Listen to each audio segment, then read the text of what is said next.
Hi, welcome to Eye Openers. I'm your host, Brittany, and each week I bring you insightful conversations with entrepreneurs that will help you make more money, become a strong leader, and build a business culture that you're proud of. Grab your coffee and let's dive in. What do you feel would be valuable today? What are the next steps that I can take to ensure that I can actually attract clients? What does the goal look like? Like where are you trying to get to? Define it for me. I wouldn't say I have a figure, but I certainly would say I want to make myself less busy. So, of course, one of my goals would be creating like a video masterclass where I can actually put out for people so people can subscribe. So I see myself there. So that's a goal that you are already outlining and solving, like you just told me. So what's the impossible goal? What's the impossible goal? To be global, to be doing TED Talks across the world and being top of mind for most people when they think about a professional coach to help them with their voice. I'll be top of mind. And how do you imagine, what's the day in life like for that person to achieve that? I definitely have lots more time with my family, more time to do more things for myself and with my kids and hang out with my wife. My wife wouldn't have to work. Yeah, you have me like dreaming now, Brittany. It's like... How is how that person shows up different than how you're showing up now? That person would have already put in the time and the hours that would get them to where they would be today. And right now, this person is still building the foundation and doing the work, and you have to do that. So right now it's hands in the mud, hands in the dirt, doing what you have to do to build the system so that that could stand. Because if I don't do that now, even then I would have problems. So I agree with you that I don't think anything great has ever been built without focus or discipline. But I wonder if shifting your mindset away from sacrifice and hard work and hands in the mud to a focus of discipline and focus could change the way that you're showing up to create and to really produce and be effective. I would agree with you, yeah. Yeah, that would change the way I look at it. Discipline will speak to planning your days in a certain way. So like I know a lot of times you spoke about divide your day. Your work is your work and then family is family. And so then it doesn't feel so much like, oh, I'm working 12 hours a day and I have no time for my family. Then yeah, it probably would not feel like sacrifice. It would just feel like I'm building my business.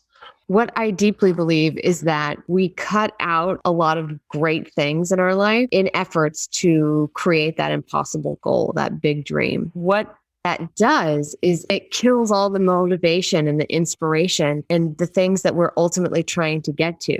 So when I asked you what some of your dream life is, you said it's spending quality time with your wife and kids. Would it be possible if we looked at like a daily, weekly schedule or something to create the time to be able to spend some quality time with your wife and kids? Oh, absolutely. Yes, definitely. Yeah, I think we could do that. So I want to challenge you to take the same approach and looking at what are you investing in? What is giving you a great return on your time and what's not?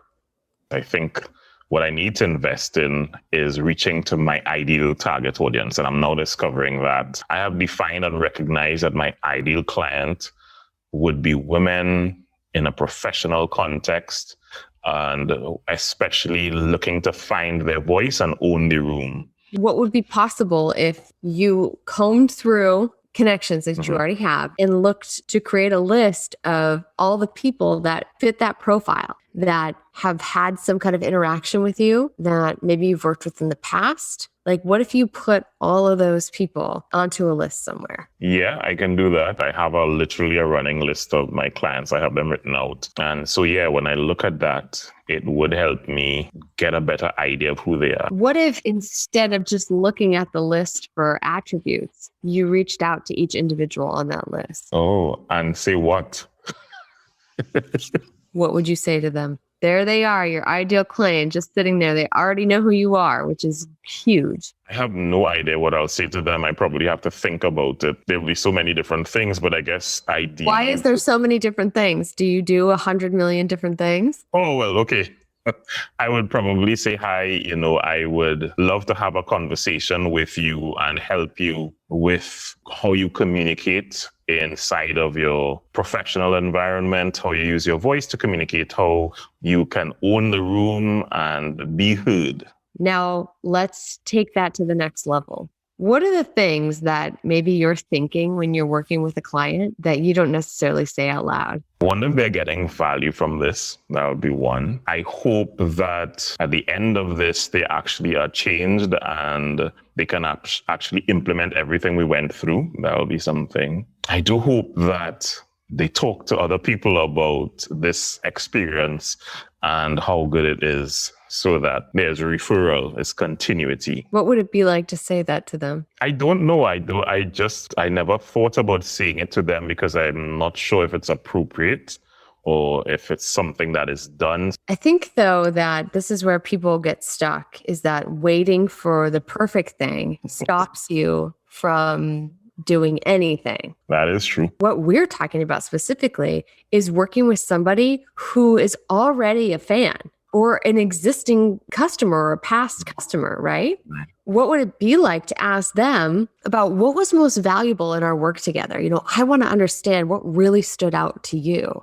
I want to use this information to make sure that I'm continuing to build a more and more valuable service for what people really need out there. And who better to hear this from than you? And I'm just curious, now that you've been through it and you see what's valuable and you see the changes you've made, can you think of anyone else that this would be helpful for?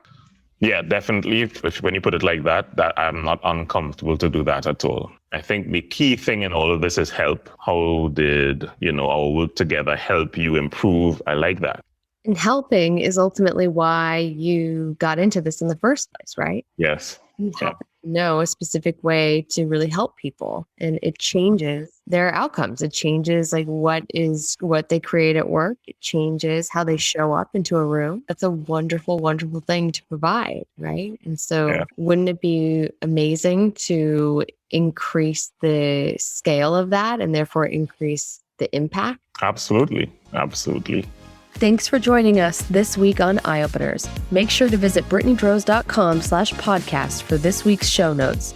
And if you found value in today's episode, I would so appreciate you giving us a rating on Apple Podcasts or share it with a friend. Also, don't forget to subscribe on Apple Podcasts, Spotify, Stitcher, or wherever you get your podcasts. This all helps to support the show.